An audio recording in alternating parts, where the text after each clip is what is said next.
Yep. We time once again to test the collective wisdom of the group. And so this group has a lot of wisdom. You need me to use the mic? Can you hear me okay or not? Yeah. Can you talk louder? Use the mic. Is that better? Use the mic. Then you get higher. That's why we have it. Is that better? Okay, I thought maybe you guys would prefer you can't hear me. That'd be all right. Okay, so I just came up with some random questions, no theme today, so just some random questions that the group of this unique skill set should be able to answer. So, first question is, I'm going to start out with an easy one. What is the name for a group of rhinoceroses? I had to say that slowly to get it all out. What's a group of rhinoceroses called? Group of rhinoceroses. Say what? Rhinoceri. You know, pretty creative for an educator. Pretty creative for a educator. Rhino Republican? The nice try, Les, but wrong. Anyway, anybody have any guesses? Mike, you want to try to redeem him? Okay, I didn't have a good guess. Okay, so a group of rhinoceroses is called a crash. Now that would make sense, right? What did the crash into you, right, John? Okay. Okay, here's another question that I'm sure you guys have been studying hard for. What's the official term for the irrational fear of clowns? Any of you have a fear of clowns? My daughter does. Yes. Mike has a fear of clowns. My daughter does. Okay, so maybe you know the answer to this. I don't. You don't? I'm curious. Yeah. Anybody? Anybody know the answer? No? The fear of clowns is called coulrophobia. Whatever that is. Coulrophobia. Anyway. You know that, Dale? Yeah, it's close to coconuts, I would say. Yeah, there you go. That's what you're close to. That's right. That's good. Okay. And then I'm going to go down a little bit to your guys' level now. Okay. So in the children's story, The Cat in the Hat, what is the name of the tall creature that helps the cat? Cat in the Hat. The tall creature. So it's not thing one or thing two, huh? Yes. Correct. Is it? Yeah. Good job. You can tell you have had younger children in your home. Thing one and thing two is pretty good. What was it? My only advice, John, is don't be so shy about answering. They weren't tall though, are they? They're short. They're short. I'm confused. Now it says here the tall creature's name is thing one or thing two, depending on the book. I think we got issues with Fake news. more than the answers. Here's one I'm sure the ladies will appreciate. Oh, good. Which country holds the championship for wife carrying, where the winner gets the wife's weight in beer? That's what huh? Germany. Germany. Yeah. Nice guess, but wrong. Lithuania. Lithuania. Another nice guess, but wrong. Estonia. Scotland. No. Poland. Ireland. Russia. Northern Ireland. None of you are right yet. Got your quarter. How about you, ma'am? Any idea? I don't know. I've got seen mine this last though, so Have I'm you? really- I thought that was a Yeah. I don't know where it was. Okay. Well, it's Finland. It's Finland. Finland, I went And I'm to sure Finland. none of your husbands would win. No. That's right. Anyway. Okay, so the last question. The last question. Finally. Again, we're gonna see what phobias. We're into phobias. No, it's okay. So what is coprastastophobia, the fear of? Snakes. Wrong. Attorneys. Yeah. Well, I can see some similarity to the answer, but not no. Nice try, Harold. Nice try. Anybody care to guess? Coprastastophobia. I think only attorneys can pronounce that, right? You can be close. So here's the picture. It's a fear of constipation. Oh dear. I Seriously. think we're stuck. Oh, stop. Okay. You get money, but I You get money. I don't know if we have to pay for that. Paul, you got a joke for us? You have a joke for us? I don't have any jokes. Okay. Was I supposed to? You're on the list. Oh, no, really? Paul, Just stand up, Paul. My joke would be seeing Brad trying to get those questions and answers put together. Yeah, that's right. I can't even picture that. Oh, but I have a joke for Paul Oh. that I heard yesterday at dinner. That during football, when you were coaching, you used to say that there were sinkers and swimmers. What does that refer to? I can't tell you that. Is that what your husband said? Yeah, you have to keep this clean? Is that why you guys all said it? Something to do with the toilets. it does. Yes. Did Dave Hecker tell you this kind of He the? did. Can't go along the constipation thing. Okay. This guy's a greeter at Walmart, and he's busy greeting people. Pretty soon this lady comes in, and she's yelling and screaming at her two kids, and the two kids are screaming at her, and they're just going on, and this guy very politely says, "Good morning, welcome to Walmart." And she says, and he says, "Are they twins?" And the lady looks at him and says, "Are you that stupid? They're 9 and 7. They're not twins." Well, he said, "I figured it was because I don't think anybody wants to sleep with you the second time."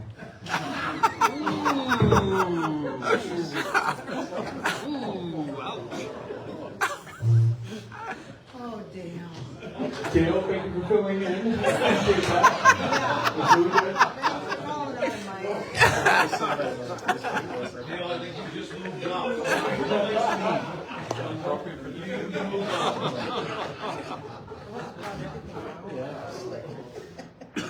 Hey, so just wanted to mention a couple things. So it's Ray Rock's birthday this week on the 27th. And then we also have Josh. His birthday's on the 28th of this next week. So happy birthday. Do we sing happy Yeah, we birthday? sing, we sing. Okay, I don't remember. I get old, I forget these things. So Happy Birthday to you. Happy birthday to you. Happy birthday, dear Josh. Happy birthday to you. much better today. So 40? 41.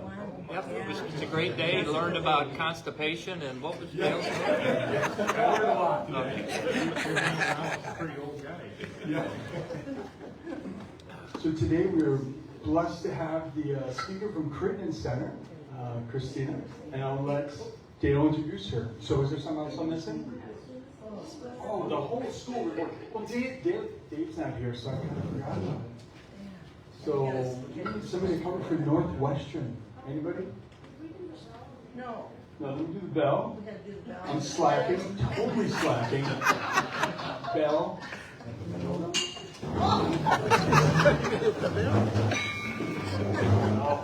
My country 'tis of thee, sweet land of liberty, of thee I sing.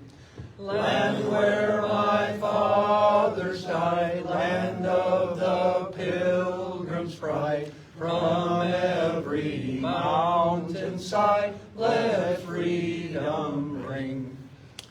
I pledge allegiance to the flag of the United States of America, and to the republic for which it stands, one nation, under God, indivisible, with liberty and justice for all. Yeah, would you pray with me? Lord, thank you for this beautiful day we get to enjoy in your creation. Lord, we know that the world we live in has many challenges. We continue to lift up those in our own community that are grieving loss. We pray that you'll comfort them, give them what they need. As our country also faces different challenges going forward, Lord, we just are grateful for what we heard from several of our leaders yesterday, the way they stepped up and proclaimed the name of Christ in a national event. And pray, Lord, that those leaders can continue to have an impact in our communities and around our country. Pray for the Crittenden Society, and thank you for the blessing they are to care for the kids at the daycare, and we look forward to hearing from Kristen. And Lord, we ask for a blessing on the food that we were able to eat and can strengthen our bodies. Pray this all in Jesus' name, amen. Amen. Sorry, because we got started late. I think I was trying to skip everything. Sorry. So again, let's Dale introduce our guest. So, oh, we have another. Get back to school. Sorry. Well, we jumped to prayer. So, oh yeah, sorry. Okay. Mike, come on, save us. I'm out of practice. Yes, I'm out of practice. that's all right. We're an easy going. I think most of what I have to say is pretty clean. And, it's been an interesting day. Our marching band, the Pride of the Western Marching Band, got to compete for the first time on Saturday down in Omaha. And they took 4th place overall out of 17 bands. We were the smallest band at that competition. And we won our class and then competed in the finals. It was a great day. The weather was awesome. Our color guard took 1st place overall. They beat Sioux Falls Lincoln. In the band world, that is David versus Goliath. So phenomenally opportunity for them. And our percussion was 2nd to Sioux Falls Lincoln. So overall, it was a great day. We traveled to Starfest in Sioux City on Saturday to continue that season this week. Football took it in the mouth on Friday night at Lamar's. Couldn't find the end zone against a good Lamar's team. We host Algona on Friday night, and fairly physical, like to run the ball, and have a quarterback with the last name of Mansky. Quite an athlete there. So excited about that opportunity for our kids and to see what we can do there. JV and freshmen play at West Line tonight. That's always a fun competition there as well. As we head up there, volleyball got 2nd at Cherokee. They lost to Cherokee in the championship match of the Cherokee tournament on Saturday. They play Boyden Hall at Boyden Hall on Thursday, and head to the Pentagon on Saturday to an event we've never been to for some really good competition out of South Dakota and Minnesota. So they're excited about that opportunity. And then cross country ran at Storm Lake last week, and our girls got 2nd overall as a team. Our boys placed 4th, and Natalie Anderson continues to run extremely well. And if you like cross country, they run at Dort on Thursday. Over in Sioux Center is more of a local meet, and go check them out. We have some really strong runners in Northwest Iowa this year. Sheldon today. Sheldon today, our varsity is not running. Oh, okay. I But see. Our middle school kids are Okay. running at Sheldon tonight, that way, so fairly normal week, hopefully, and then we'll see what happens. Thank you. Thank you. Bill, do you have anything to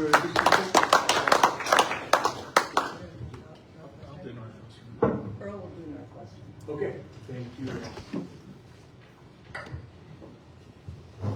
Yeah, I'm just looking at the website, and from what I know from last week, the women's volleyball team went 4-1, a home conference match win against Morningside. Then they went to a tournament in Parkville, Missouri, where they went 2-1. So they beat Kansas Wesleyan and Park, but lost to a ranked Oklahoma Wesleyan team. Football team got back on the winning track. Defense looked really good. I think the final score was 23-0. We seemed like we left some points on the field, but really dominated that game. So it's good for the football team. Soccer teams, I know the men beat a good Concordia team 2-1, and the women ended up in a tie after leading 3-1. They gave up a couple goals late and ended up in a tie with Concordia. I think I saw that the women's golf team won a tournament, kind of a Siouxland tournament, for their first win in some time and in a full event. So that was good. Harold, do you know more about men's golf? I'm not sure. I know more about the women's golf, so Yep. sorry. So- And the women are competing in a Mount Marty tournament today, and I think it's today and tomorrow at Tatanka. it was a good win for the ladies. They did well. And I know the cross-country teams ran in a big event up in Minnesota called the Roy Granick or something like that. And the men's leading runner is actually Tony Hoops, our AD's nephew, who was a big recruit land, and he's been leading our men's cross-country team. Somebody might find that interesting.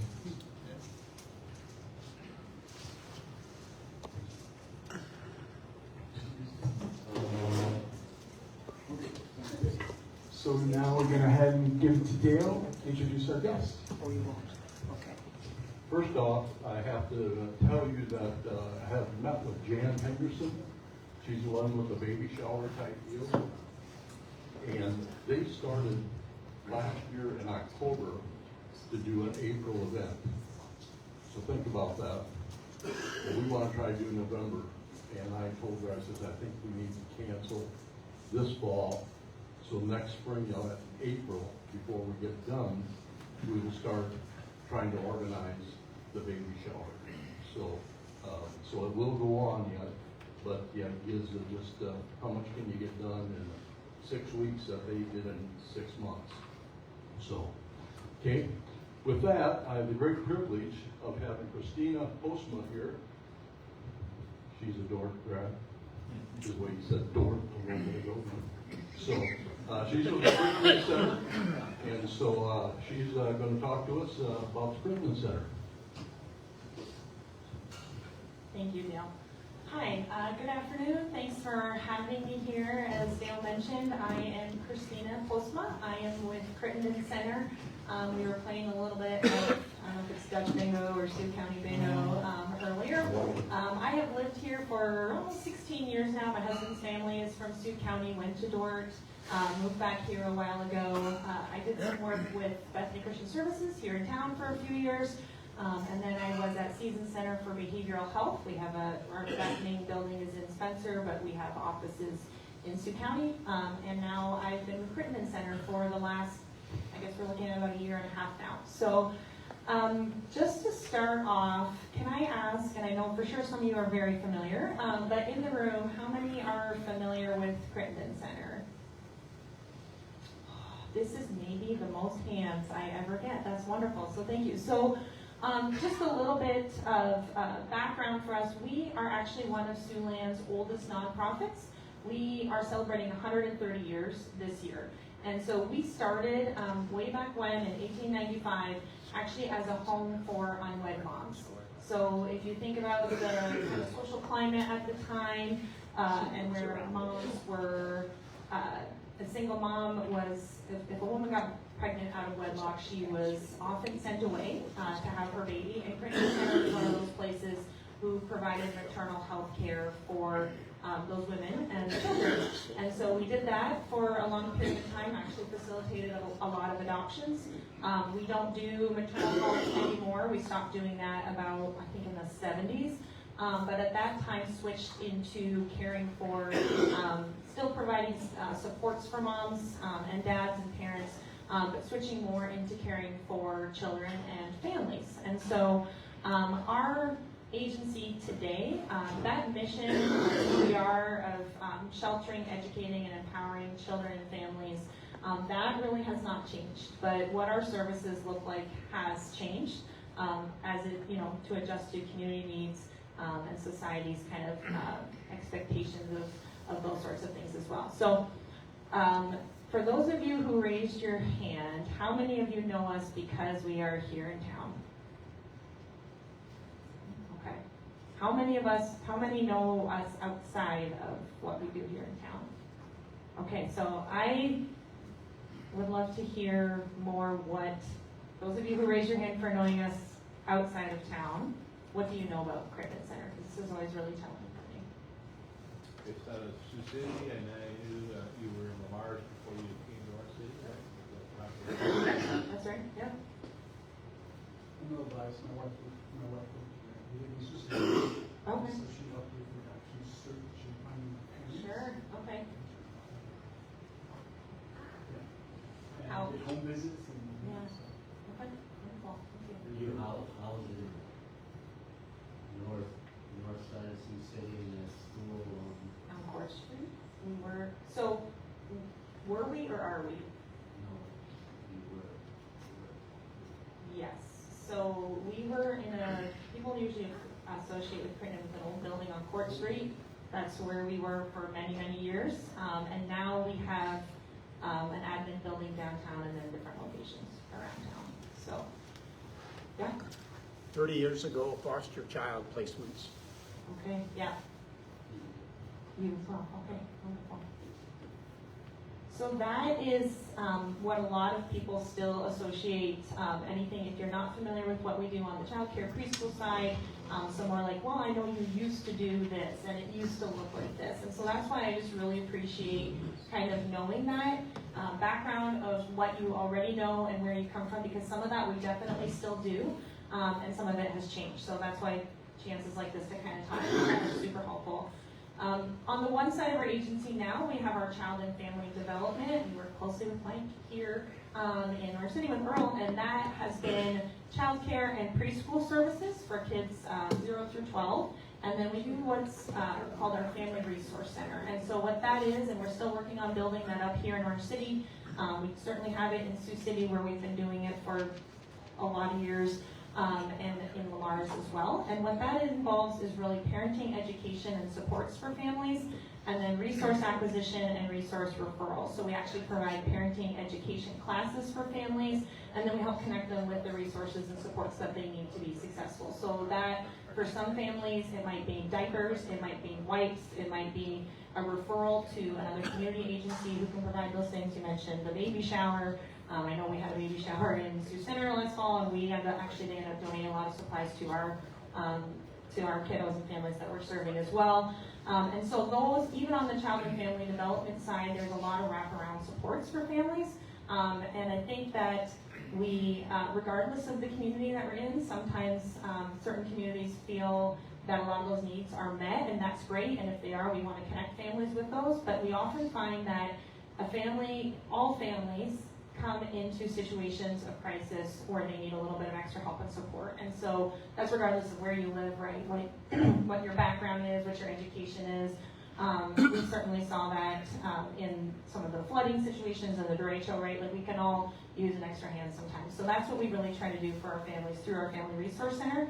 And the great thing about us being a child care preschool provider also is that families are already trusting us with the most important people in their lives, with their children. And so then they also feel hopefully more comfortable in sharing with us when there's other things. Or we can identify, like your son was doing, he was at this developmental stage, he seems to be regressing. Is there something going on at home? Is there something that we can help with?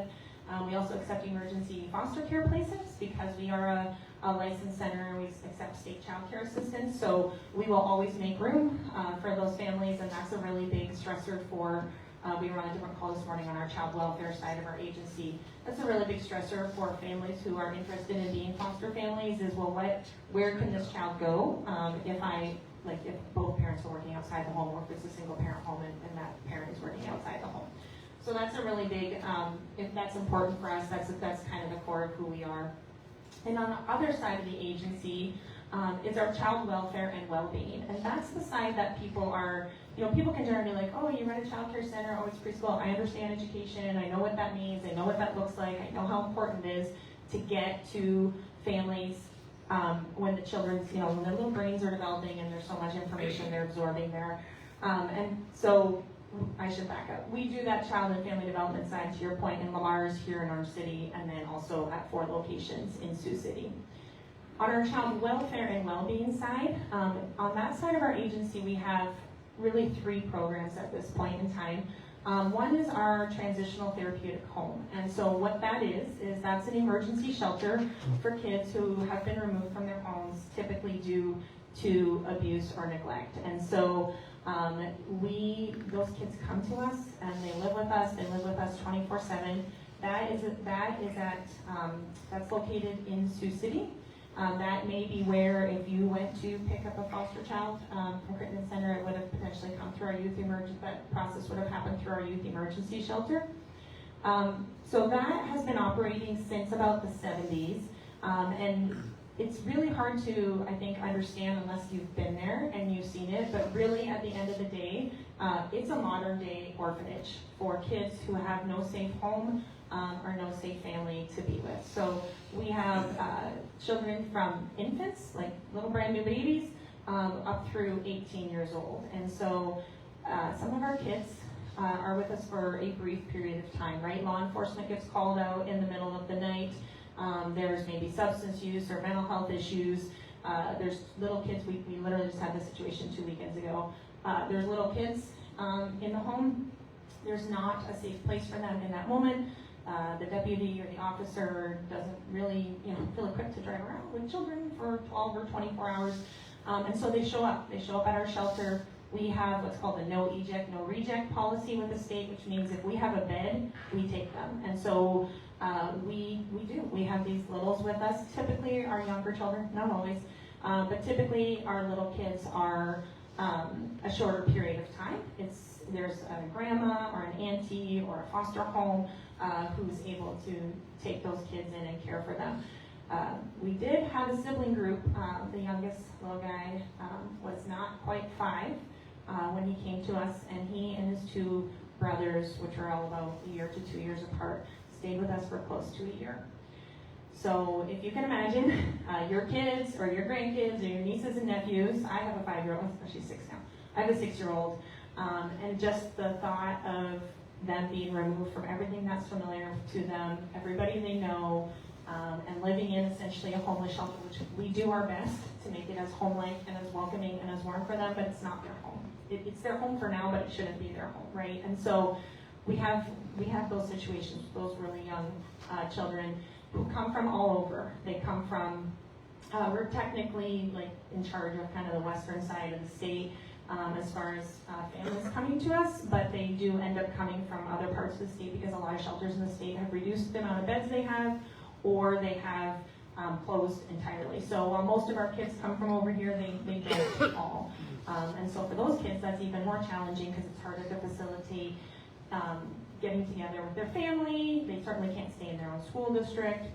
And so, yeah. So then we have our, like I said, through 18, our average age is about 14 right now. And our average amount of nights that a kid has been with us right now is about 150 days. So that's a really long time for children to be living essentially in a homeless shelter. So that's our transitional therapeutic home program. And then we have our supervised apartment living. So that's for youth and young adults, a little bit older, who are aging out of the foster care system. So they're 16 and a half through 21. And they are really kids who, in some cases, they have not been able to find a foster home for them. You would be, I think, at least I was when I started here, amazed at the number of children that we serve who have been not only through multiple foster homes, but have been in adoptive homes, and those placements have disrupted, and there's just not another safe place for this child. So these kids in our supervised apartment living, and they're all kids, even though they're 21, I'm old enough now, they all could be my kid, right? So they live on our campus in some tiny homes we built, or they can live in some apartments out in the community.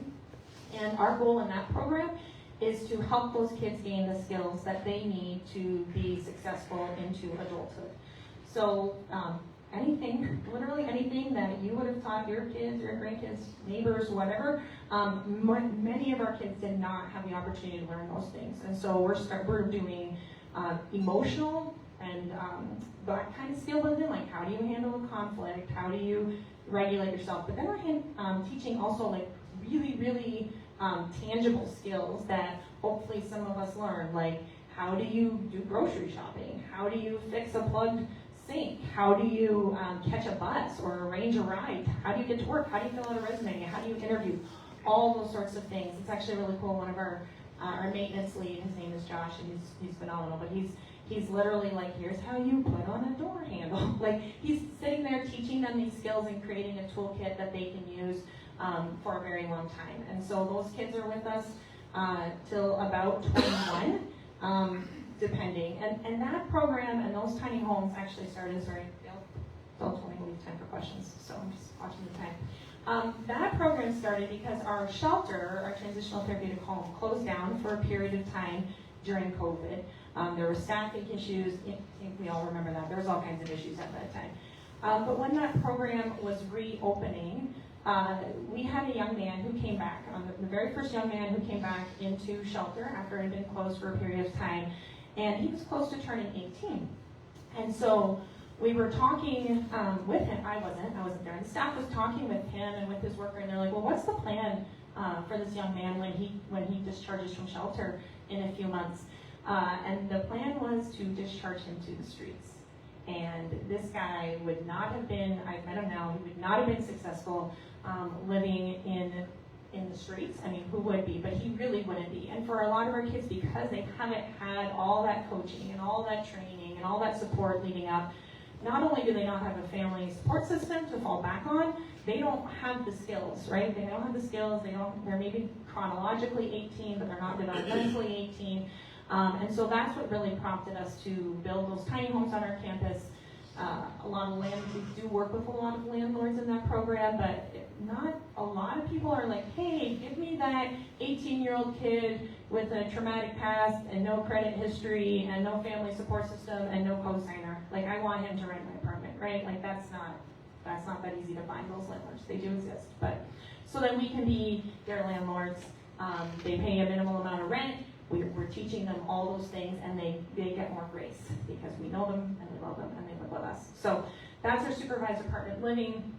And then we recently started doing some more homelessness outreach.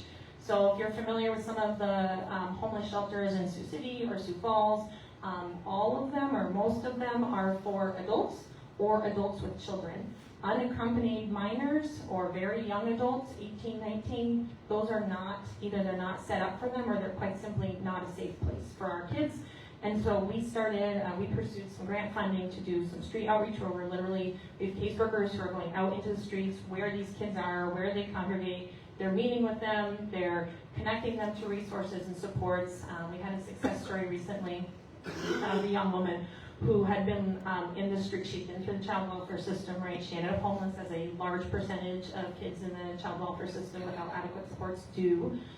She ended up we got connected with her, and she's got her steady job and she's got her apartment, right? And so she has that support, she's doing great, and she has ongoing supports. I always joke, I'm like, I'm 43 now. I'm 43, I still call my mom, right? Like, I still need help with stuff. And our kids don't have somebody to call, so they call us. And so even long after they've been discharged from the program, they're calling us. I was in Des Moines for something this week with another Erica's her name, some of you have met her.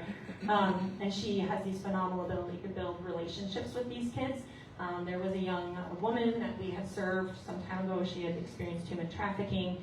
She had discharged from our program. Long story short, a couple of years later, she's still calling Erica, like, hey, I need to talk with you about this. And that's not something, like, she's not, quote unquote, our kid, right? She's not on our caseload. We're not getting state dollars for her. But she's a young woman who doesn't have another support system. And so we do what we can to step in the gap in those situations. So I did do a lot of talking. So that's a really, like, high level, I guess, of who we are. People usually ask, like, hey, what can we do to help? What does that look like? I do ask for prayers for our kids. Like, I don't say that lightly. They stand in need of it. Our staff stand in need of it. They hear a lot of really, really difficult situations on a daily basis, as anybody who works with kids and families involved in the system does. And so just for strength for that they can respond with the grace and compassion that our kids need. Sometimes our kids are really naughty. They really are naughty, and their behavior is telling us something, right?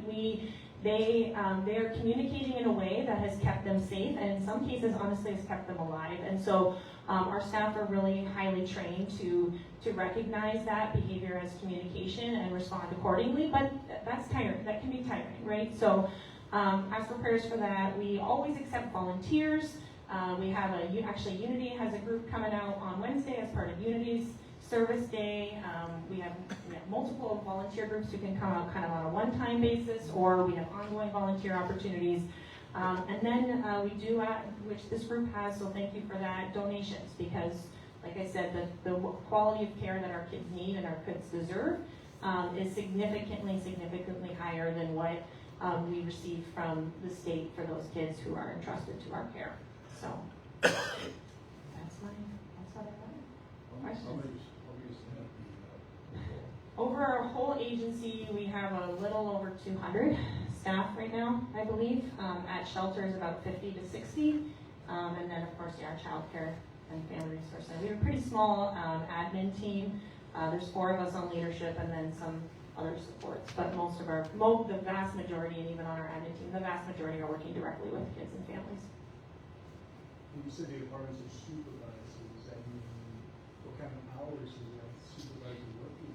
Yeah, so it depends on so if they're on our campus, it's a little bit different than if they're out in the community because they kind of like step into higher degrees of independence. And so the supervision, it's written in code as to what that requires. So for some of them it's daily check-ins, for some of them it's a week, for some of them it's like we have to meet in your apartment this many times a week. It's really individual. There's minimum requirements and then it's individualized based on that young person's needs. Yeah. 130 years is a long time. Curious about the origins. Was it municipal or a church denomination or community-based? So yeah, that's a really great question. So, and this is a great time to quiz me on this because this is going to come up at our 130th celebration for the long history of Crittenden. So it actually started, 130 years ago, her name was Dr. Eggink-Postma, was out of Sioux City, and she, a lot of times, right, because of the situation that was happening with moms at that time, those babies would literally be brought to the police station. They were brought to all these places, and so there was this need for a place to care for kids and families. And at about the same time, Charles Crittenden. So you might, if you just were to Google Crittenden, I was just chatting with somebody from Illinois this morning. There's Crittenden centers all over the country. We operate independently. We have our own board and all that sort of thing. But Charles Crittenden back then, his daughter had tragically died, and he said, I'm not going to have women and children not have a safe place to stay in honor of his daughter. And so we were originally the Florence Crittenden Home, and it was a merger really between the Babies Home Society that Dr. Eggink-Postma started and the Crittenden Center. So we are not necessarily a town or a city, but just some key community leaders who stepped in at that time and said, we really need to do something about this. And Dr. Eggink-Postma was a huge part of that, as well as Crittenden. Yeah. You have the children's care facility, the daycare, right? But do you see in the future any of those apartments that you have on campus in Sioux City now, right? And then some off campus. Do you envision ever expanding up into other communities with apartments for youth? That is a good question. So what I would say to that is, like, we have a 5-year strategic plan that we're really, really intentional about. That is not in our current 5-year strategic plan, but we are always assessing community needs and where they are. Because, and sometimes we're like, wow, you do childcare and you do like homelessness outreach. Like, that seems really strange. To us, we feel like if we do a really good job on the Child and Family Development Society, Child and Family Development side of things, we can support families and wrap around families and keep families safe and together to help prevent some of those kids from ending up in the child welfare system, right? If we can get further upstream for that mom who's struggling, for that dad who has mental health or substance use issues, but is doing his absolute best to keep his family together, if we can connect him with the right resources and support, if we can provide a safe place for his kids to be while he's going through that family is more likely to be healthy long term. We had and we cross-train our staff across programs to work in both child care and child welfare, but we also have kids who move kind of across both those systems. So not only foster families and their children who are in child care and child development, but we have, Erica tells the story of this little guy, and he had been with us in child care. Mom was really struggling. She ended up having him removed from her home. He came to live with us in shelter for a while, and then they were gone for a while, and then they came back, and he was in shelter, and then he went back to child care when he was able to be back with his mom, and he walks in, he's like, does anybody here know my name? Do we know who I am? Because this poor kid had been all over, right? And we did. we did know him, and that visible relief on his face to know that he was known, that this was a safe place, that he could be there, that's really important to us to be able to provide that, both that security to that child, but also to that family, to know that, look, we know it, things are tough, families go through really tough things, all families go through really tough things, and if we can step in that gap and support families during that time, we're all going to be better off in the long run. So you mentioned you have 5, 6, 7 siblings together, but age 5, 6, Oh, sure. sorry. How do you get them into a school system, not knowing how long they're going to be, or?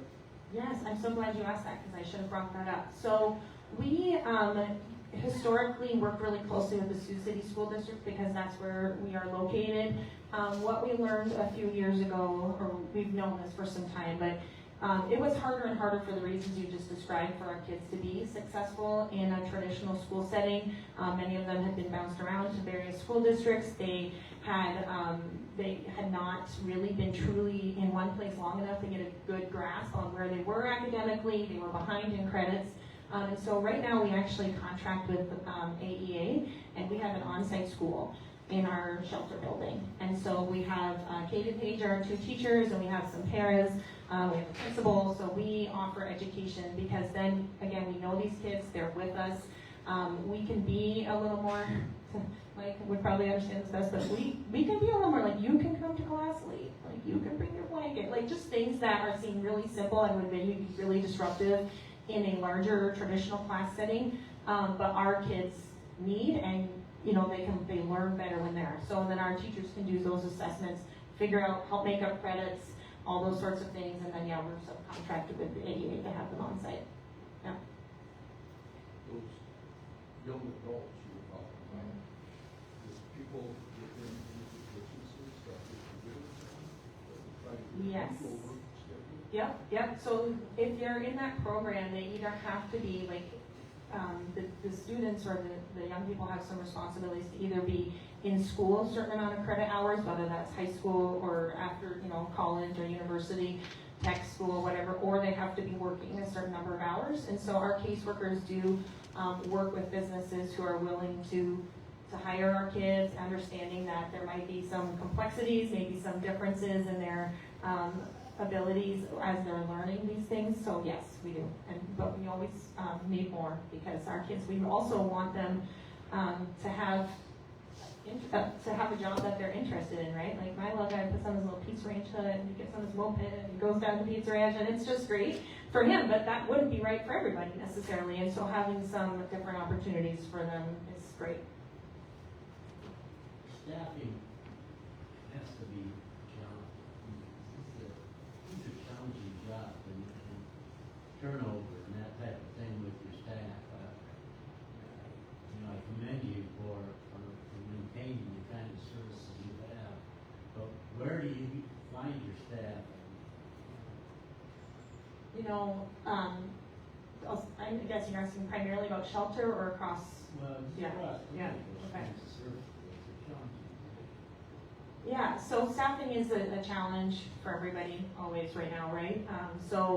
But I would say on the shelter side, we have been really blessed with a really amazing group of staff, and many of them have been with us now since we reopened 2020, January 2022, so 3.5, 4 years ago. So our turnover is one of the lower ones in the state. So some of the shelters in the state, literally, like we get these reports, they are sitting at like 60-70% turnover because it's really challenging work. One of the things that our team was really intentional about when they opened was giving our staff the tools that they need to be successful in that environment. And so we have a lot of very intentional evidence-based trainings that our staff go through in understanding trauma, in crisis de-escalation, in working with kids from very challenging backgrounds. And our critical incidents, since we've been implementing those, have steadily been dropping, and our retention rate for our staff has been steadily increasing. And so I don't have off the top of my head the exact percentage right now, but our retention rate is really high in shelter right now. And honestly, it is challenging work, but our kids are so great. Like these young people living in shelter, they're just amazing. And when you really can step back and think, wow, look what these kids have been through and look who they still are, right? Like, they're just these amazing little humans, and they have hopes and dreams and visions for the future, and most of them will tell you exactly what that is, and so I think somebody said the other day something, it was that all of our kids are all of our kids, right? And so that to me is like, what would, heaven forbid, but a lot of families are only 1 or 2 missed rent payments from homelessness, right? That's a very real thing. What would I want for my son and my daughter? And I honestly get kind of emotional when I think about this, but what would I want that to be like if my kids were to show up at a strange place in the middle of the night because something terrible happened to my husband and I? Like, what would I want that to look like? Because we see them as our kids. And so, to me, that's staff who are there, who are present, who are really well equipped, who extend grace upon grace, knowing that our kids are going through, working through a lot of trauma, working through a lot of grief and loss.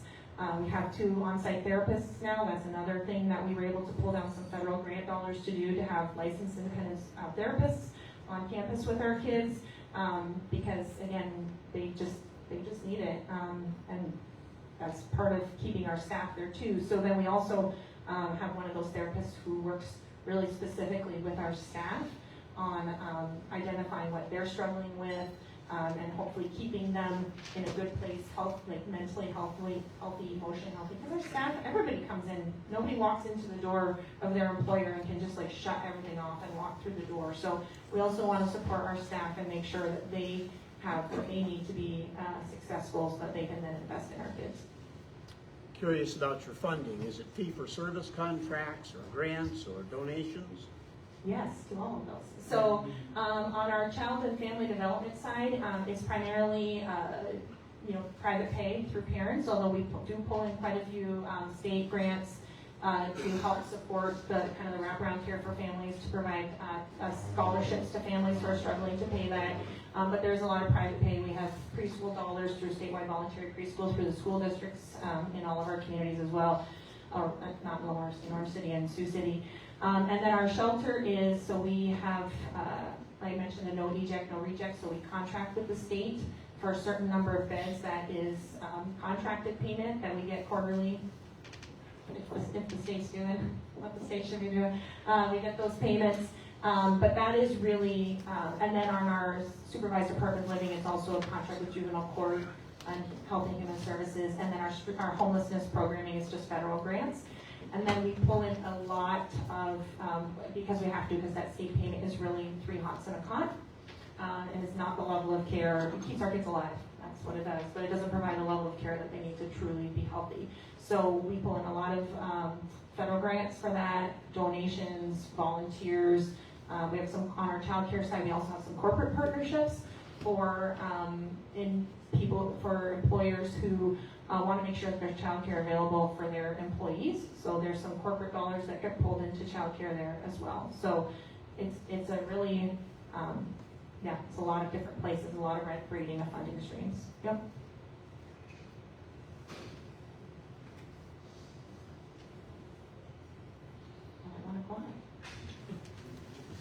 Thank you so much for your time. I really appreciate it, and great questions. So thank you, Christina, for doing what you do, and obviously working in a very difficult field. So that concludes our time. Appreciate you coming. Good questions, Drew.